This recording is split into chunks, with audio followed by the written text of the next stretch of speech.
Hello friend, good morning, welcome back to our new blog. আশা করি তোমরা সবাই খুব ভালো আছো, আমিও ভীষণ ভালো আছি। আজকে ছেলে স্কুল ছিল না, ছেলে পড়তে গেছিলো, আবার দেখো বৃষ্টি আসছে। সকালবেলা সমস্ত কাজকর্ম করে টোরে আমার বর খেয়ে অফিসে চলে গেছে। ছেলে এখন গেছে একটু, এতক্ষণ পড়তে গেছিলো, আজকে অঙ্ক ছিল, অঙ্ক থেকে আসলো, এসে খেলো দিলো, খেয়ে দিয়ে একটুখানি পড়ছিল। আমি আবার বললাম যা গিয়ে একটু, দিদি সকালবেলা ফোন করেছিল, বললো এসে ফুল নিয়ে যা, অনেক ফুল ফুটেছে আজকে বৃহস্পতিবার। আমি ওই জন্য সকালবেলা পুজো দিইনি। আমি তাহলে যখন যা ছেলে, আমার সাইকেলে হাওয়া নেই, তাই ছেলেকে বললাম যা বাবা একটু গিয়ে নিয়ে আয়। তো ছেলে গেছে, ফুলটা নিয়ে আসুক, ফুলটা নিয়ে আসলে তারপরে ও এসে পড়তে বসুক। বলে মা আমার পড়ার নষ্ট হচ্ছে, আমি জানি, একটু গিয়ে নিয়ে আয়। একটু ভুলিয়ে ভালিয়ে তারপরে পাঠিয়ে দিয়েছি, গেছে গিয়ে। না করে না, মুখের উপর না করে না, একান্ত যদি যখন ও খুব দরকার হয় তখন। যাই হোক, গেছে এখন, ও আসুক। আজকে কী রান্না করব, উচ্ছে ডাল আছে, কালকে অনেকটা ডাল রয়েছে, ডাল থাকবে, পটল পোস্তও রয়েছে। খালি এখন করব উচ্ছে ভাজা করব, কিছুটা কিছুটা আলু ভাজা করব, আর করব, সেনকে যে ইলিশ মাছ এনেছিল, ছেলে বলছে মা একটু দই ইলিশ করো। কালকে রাত্রেবেলায় টক দই আনা হয়ে গেছিলো। এখন ওটাকে খালি, কোনো বেগুন টেগুন কিচ্ছু না, একদম পুরো সর্ষে বাটা দিয়ে ওই একটা দই ইলিশ করবো, ব্যাস, আর কিচ্ছু না। আজকে এই রান্না। আমার বড় বলে তাহলে খেয়ে না ওটা, আমি ঠিক আছে খেয়ে নি, পরে আবার যাবে গিয়ে নিয়ে আসবে। আমার ছেলে একটু ভালোবাসে, কাটা হয় কিন্তু খেতে ভালোবাসে, আমাদের বাড়িতে সবাই ভালোবাসে। আজকে এই রান্না করব। চালটা ভিজিয়ে রেখেছি, এখন ভাতটা বসাবো, জল এখনও আসেনি, জল আসুক, আগে ভাতটা বসিয়ে দিই। মাছ তো কাটাই রয়েছে, খালি এখন সর্ষেটা এখন পিসবো, ব্যাস ওটা বসিয়ে দেবো। ইলিশ মাছ করতে বেশিক্ষণ সময় লাগে না, খুব তাড়াতাড়ি হয়ে যায়। উচ্ছেটা ভাজবো আর আলুটা আলাদা ভাজবো। ছেলে আবার শুধু উচ্ছে ভাজা খাইতে ভালোবাসে, উচ্ছের মধ্যে আলু দিলে আবার খেতে চায় না। আমার বর আবার উচ্ছে আলুর ভাজাটা খাবে, শুধু উচ্ছে ভাজা খাবে না। কি মাথা খারাপ হয়ে যায় এক একজনের এক একটা খাবার ইয়ে, মানে কী বলবো। ওই জন্য আলাদা করে উচ্ছে ভাজছি, আলাদা করে আলু ভাজছি। ঠিক আছে, দেখতে থাকো বন্ধুরা। এই দেখো কখন, মানে স্নান করতে আজকে আমার এত দেরি হয়ে গেছে, মানে কি বলবো, প্রচুর দেরি হয়ে গেছে। উঠে এবার পুজো টুজো দিলাম, স্নান টান করে উঠে রান্না আমার অনেকক্ষণ আগে হয়ে গেছিলো। এমন গল্প নিয়ে বসেছি, আজকে আমার সব দেরি হয়ে গেছে।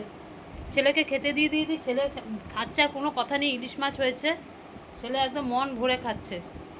এই দেখো, এই যে ছেলে খেয়ে নিচ্ছে, ছেলে খেলে তারপর আমরা খাবো। উফ, মানে কী বলবো, আজকে এতটাই দেরি হয়ে গেছে। আজকে ছেলেরও তো খিদে পেয়ে গেছে, ছেলে ছান টান করে উঠে কখন থেকে বসে রয়েছে। এবার গল্প করছি, কথা বলছি, কথা বললে তো আর হয় না। তারপরে কথা শেষ হলো, স্নান করলাম, ছেলেকে খেতে দিয়ে আগে স্নান করলাম, স্নান টান করে পুজো দিলাম, পুজো দিয়ে এই সবে এসে বসলাম। ছেলে খাচ্ছে, আমরাও খেতে বসে যাই, খেয়ে নিই। অনেক বেজে গেছে, অনেক বেজে গেছে।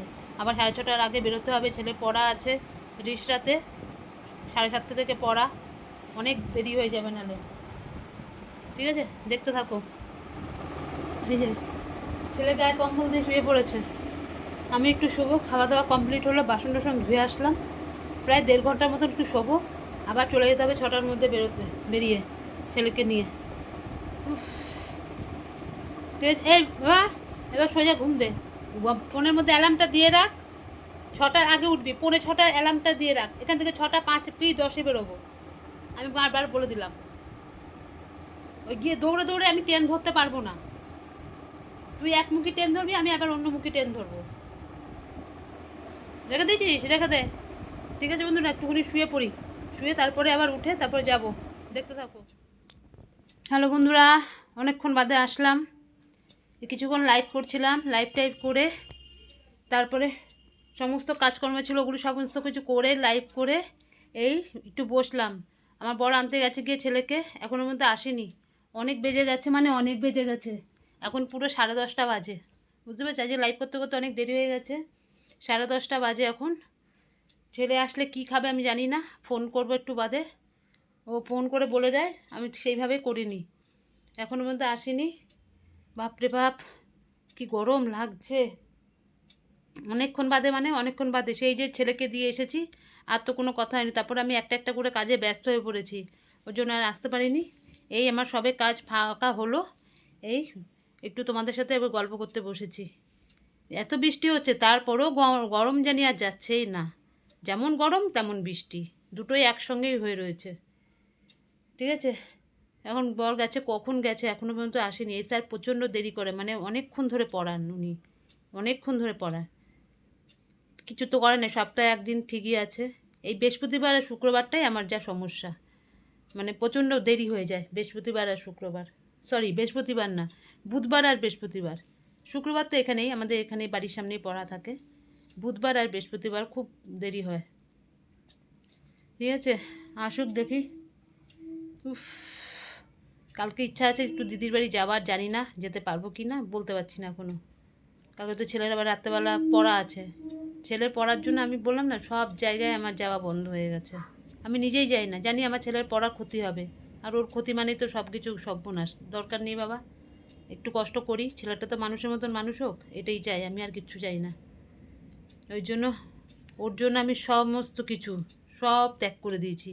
ওর জন্য কোনো জায়গায় এখন যাই না, সব ত্যাগ করে দিয়েছি। যে না, এই তো 12-এ পরীক্ষাটা হয়ে গেলে তারপরে তো অন্য লাইনে যাবে, ডাক্তারি লাইনে তো যাবার ইচ্ছা আছে, জানি না ভগবান জানে, আর সব তোমাদের আশীর্বাদ, জানি না কি করবে। ইচ্ছা আছে, এখন ওর পড়াশোনার উপর ডিপেন্ড করছে, কিন্তু পড়াশোনা ও কোনো ফাঁকি দেয় না, যথেষ্ট পড়াশোনা করে। আমাকে বলতেই হয় না, আমার ছেলেকে বলতেই হয় না আমার পড়ার কথা। খালি একবার বলবো বাবা বই নিয়ে তো বসতে হবে, বলছে হ্যাঁ আমি বসে যাবো। কোনো দিনও আমাকে বলতে হয় না যে বই নিয়ে বসে ফোন নিয়ে ঘাঁটছে, একদমই না, একদমই না। আমি তো সবসময় ঘরে থাকি, আমি কাজ করতে করতে এসে এসে দেখি তো ওর মতন ও পড়ছে। আর অনলাইনে পড়া থাকলে সেগুলো করে, স্যার যদি পিডিএফ পাঠায় ফোনে সেটাও দেখে, ব্যাস। আমি তো সব সময় দেখি তো, কোনো কিচ্ছু না, মানে ফাঁকি দেয় না পড়াশোনাতে। ওকে আমি একটা কথাই শিখিয়েছি, তুমি যদি পড়াশোনায় ফাঁকি দাও নিজেও ফাঁকিতে পড়বে। সব সময় বলি, ফাঁকি দেন। এখন জানি না, ঠাকুর জানে, ঠাকুরের আশীর্বাদ, ঠাকুর দেখবে, আমার বাবা মায়ের আশীর্বাদ, আমার মানে আমার সব গুরুজনদের আশীর্বাদ, তোমাদের ভালোবাসা, জানি না কী হবে। এইটুকুনি অনেক চেষ্টা করছি, অনেক অনেক। 7খানা মাস্টার দিয়েছি, প্রত্যেকটা দিন পড়া, কি করব তোমরাই বুঝতে পারছো, সায়েন্সের পড়া প্রচণ্ড টাফ। চেষ্টা তো করেই যাচ্ছি, জানি না ভগবান জানে। যেমন ওর বাবা খাটে ছেলের জন্য, তেমন আমিও দুজনেই, আমরা দুজনেই, মানে ছেলের কোনো কিছু অভাব রাখি না।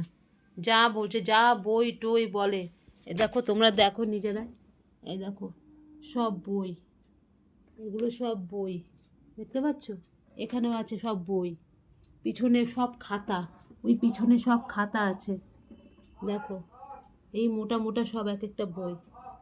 এই তো কালকে মনে আবার নিয়ে আসলো একটা বই, আবার আরেকটা বই অর্ডার দিয়েছে, একটা না দুটো বই অর্ডার দিয়ে দিয়েছে।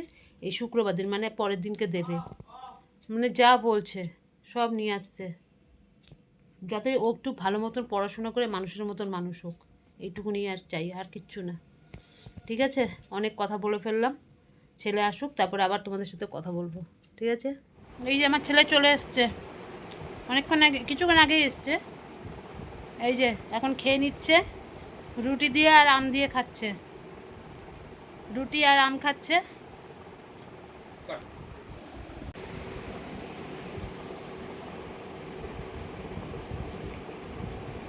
ঠিক আছে, এটা ঠিক আছে, আমরা খেয়ে আসি আগে, 11টা বাজে, আর পাচ্ছি না, এবার অনেক দেরি। কালকে সকালবেলা পড়া আছে, কালকে পড়াবে না দুর্জয় স্যার? ঠিক তো, ঠিক আছে, ওই যে ওকে বলছি। হ্যালো বন্ধুরা, এই যে খাওয়া দাওয়া কমপ্লিট করে ফেলেছে গো, আর ঘর নিতে পারছি না, সবার খাওয়া হয়ে গেছে। বাসন এখন আর ধুই না, রেখে দিয়েছি, সকালবেলা ধুয়ে নেবো, কালকে ছেলে পড়া নেই, অত চিন্তা নেই। ঠিক আছে, সবার খাওয়া কমপ্লিট হয়ে গেছে। উফ, সারাদিন সকাল থেকে, সকালে ঘুম থেকে ওঠার পর থেকে রাত শোয়ার আগে অবধি কাজ, কাজ আর কাজ, কিছু করার নেই। নিজের সংসার যেমন, কাজ তো করতেই হবে, কিছু করার নেই। ঠিক আছে, আজকের মতন ভিডিওটা আমি এখানে শেষ করছি, কালকে আবার আসবো নতুন একটা ভিডিওর সাথে। আর আমার ভিডিও যদি তোমাদের ভালো লাগে, লাইক করো, শেয়ার করো, কমেন্ট করো, আর চ্যানেলটিকে সাবস্ক্রাইব করে দিও।